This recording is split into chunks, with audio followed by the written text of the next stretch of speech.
Assalamu alaikum, everyone.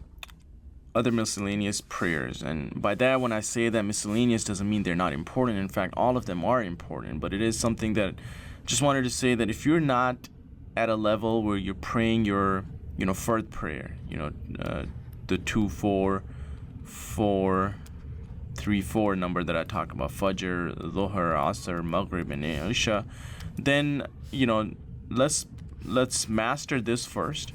And then we'll talk about other prayers. So get that down. If you're still struggling with those, make sure you're on top of those. Don't get into doing these extra deeds. They're all important, and they have a lot of reward in it. But the most important is don't miss your obligation. Because if you're missing out on the mandatory acts, then what's the point of doing the voluntary acts? Because mandatory acts are always going to have more reward than the voluntary acts. So one of the voluntary prayers that we pray is called witr. Now it basically means odd. And Prophet Muhammad, peace and blessings be upon him, said that Allah is witr and He loves witr. Allah is odd. Basically, He's one. Just a quick math lesson: 1, 3, 5, 7, 9. These are all basically odd numbers and more. So after your Isha prayer, okay, so this is something that is prayed at night. Okay, and it has to be done before dawn. And what do I mean by dawn? The calendar or the agenda that I showed you, that this is the time when Fajr prayer enters. It has to be done before Fajr prayer enters, and any time after night prayer. You can pray before you go to sleep, or if you go to sleep, you wake up in the middle of the night and pray. This is something that was regularly done by Prophet Muhammad, peace and blessings be upon him. How do you do that? You already know how to pray. You already know how to pray different rakahs. So you can pray, let's say 2 rakah, and then say salam, then pray another 2 rakah, say salam, and at the end, just pray 1 witr.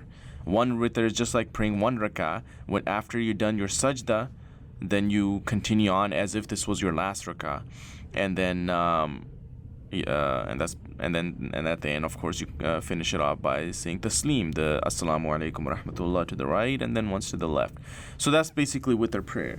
So all it is you have to pray odd rakah. So you pray, even number, and finish it off by just praying 1 rakah. That's the simplest way of praying witr prayer. And I won't get into detail and technicality of it. You can, talk to scholars at your mosque or somebody else who's knowledgeable. But overall, this is a very high level description of what a witr prayer should be like. Something that is prayed at night before Fajr prayer, and the most reward is at the last part of the night, which is right before Fajr prayer enters. And you have to pray odd rakah. So you can pray 2 rakah, just like how you would pray your two rakah of Fajr, another 2 rakah, and keep praying 2 rakahs. And then when you want to end it, just pray 1 rakah and by itself, and that's your witr prayer. So that's one. The other is doha. And maybe it's spelled with O, doha, or it can also be referred to as ishraq. Okay, and this is prayed, so once the time of Fajr ends, okay, which is basically the sunrise. Okay, I'm not saying Fajr prayer, so it's between sunrise and Dhuhr prayer. So as we know, after Fajr ends, so we said that, okay, Fajr, let's say the dawn or Fajr comes in at, let's say, 5 o'clock. And you cannot pray after, let's say, 7 o'clock. 7 a.m. is the sunrise. And then you have this time, let's say Dhuhr enters at 2 p.m. So what about between 7 and 2? 7 a.m. till 2 p.m. What are you doing? So Allah subhanahu wa ta'ala has also added another prayer over here as an extra reward called doha or ishraq prayer. Ishraq prayer. And how do you pray that? Again, 2 rakah. Simple as that, 2 units. Okay? And it must be prayed after sunrise. Wait a little bit, maybe 10-15 minutes after sunrise, and pray it maybe right before going to work or school. of course, depending on where you live, but it must be prayed after sunrise and before dhuhr, and it is something, again, for extra reward. And one of the hadith, or the saying of Prophet Muhammad, peace and blessing be upon him, says that, every act that you do is a charity. Right? You can say Subhanallah, praise Allah, that can be charity. Alhamdulillah, that can be charity. And if you want every single bone of yours to give charity, every single part of your body to be giving charity every day, just pray this 2 rak'ah. So there's a lot of reward in it. And so conquer that as well. Once again, first thing you need to do is get into the habit of praying your obligation. Then you get into the habits of praying these sunnah prayers that I talked about. The 12 sunnahs that will get you a palace. The extra sunnahs after your mandatory prayers. Then get into these things, witr and duha. Another prayer is the funeral prayer. Funeral prayer. Okay.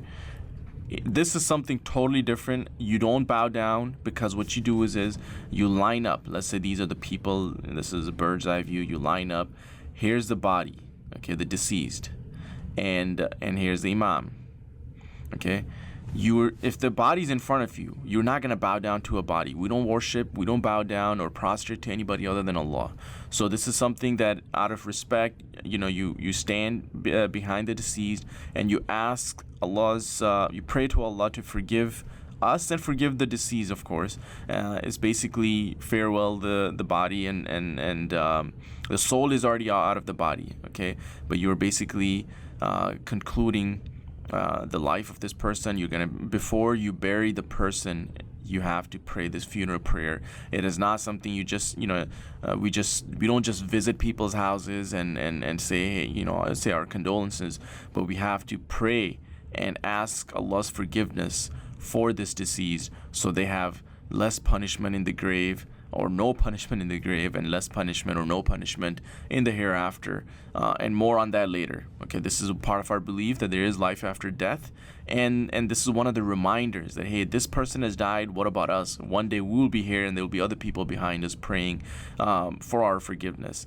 So funeral prayer, again, it's not, as I said, it's not, when I say miscellaneous, it doesn't mean just something extra we do for reward. It is something that is important.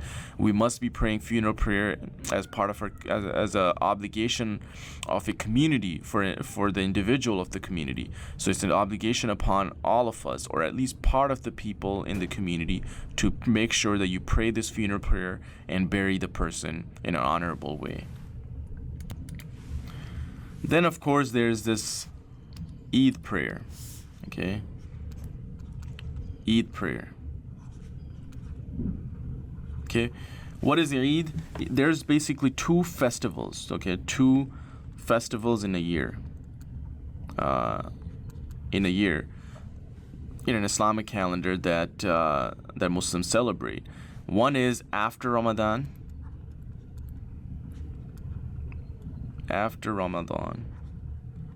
And one is basically during the days of Hajj, or month after Hajj. Let's just say after Hajj. And we've talked about that. These are the pillars of Islam, right? That Ramadan is a month that you fast, you don't eat from morning till sunset. And then after the month is done, there's a prayer. And that can be, is besides our 5 daily prayers. So you basically go and you pray and it's only 2 rak'ah, 2 units. And it's slightly different. And again, go to the mosque. You got to be part of a community. They'll announce when is the Eid prayer, and it will be at such and such location, because a lot of people are going to show up. And before the prayer, they'll instruct you and give you how do you pray it. It's almost exactly the same with some minor differences, which we won't get into this lecture. But again, the key is be part of a community. Find out when this Eid prayer is after Ramadan. Go to that location at that time. It's usually early in the morning after Fajr, and you pray 2 rak'ah with slight modification. You praise Allah, and it's a festival. You meet a lot of people, agreed, and that's how you celebrate. And the same thing with after Hajj. So those people who haven't gone for Hajj, they still have to pray. And again, celebrate and sacrifice, and more on that later. But the key is find out when the Hajj is, and they will announce that tomorrow is Eid, be at such and such banquet hall or such and such location at 8 o'clock in the morning, and we're going to start sharp. And then you pray your 2 rak'ah with slight modification. And again, the imam or the person who will be leading the prayer will instruct us on how to pray this prayer. But these are some of, and there's more as well that you will be hearing. I just want to make sure that if you're a new Muslim or just somebody who's getting into, the Islamic scene and going to the mosque, and you start hearing about witr and the night prayer, and hey, let's go pray Doha, funeral prayer, Eid prayer. These are all part of our part of the prayer course, and I wanted to make sure that everybody's familiar with these prayers as well. There's another one that you'll be hearing a lot. Is called istikhara. Find out about this again outside of the norm of this course, but just wanted to mention, what is this? Seeking guidance. Okay. So let's say you have, and this is for big matters, like, hey, I'm about to get married, or I have a choice to, I'm confused. Should I quit my job and start my business? Should I marry such and such person? Should I move to another country and because it'll be better for me Islamically and financially and whatnot? Big decisions they have to make in life, big or small. Okay, either way, when you're confused and you want guidance, you don't go, of course you seek advice from people, but at the end of the day, you still have to make a decision. You got all advice, you got people told you do, item A or do item B, and then at the end, you're still a little bit confused. What do? You ask Allah's guidance. How do you do that? Pray 2 rak'ah, and then, there's a dua, there's a supplication that you read, and it basically says, Allah, you're the most knowledgeable. Guide me to this path. This is what I want to make. This is the decision that I want to make. Is this the right decision for me? Should I make that decision? What should I do? And then you put your trust in Allah, and then Allah will put barakah or blessing in your matter, whatever you were seeking guidance in.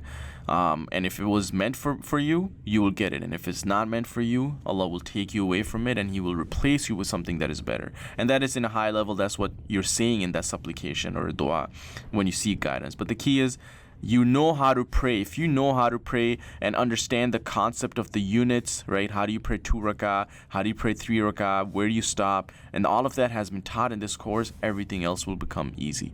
So with that, I'm going to end this course. And inshallah, God willing, I pray that in this journey of you praying to Allah, trying to learn, trying to get closer to Him. And one of the best ways to get closer to Him, through prayer, to supplication, to do sajda, to prostrate to Him, to bow down to Him, talk to Him, and get closer to Him. Have this concentration in your salah. I pray that you achieve your goal and get closer to Allah through this. And of course, don't forget to tell others about this course as well.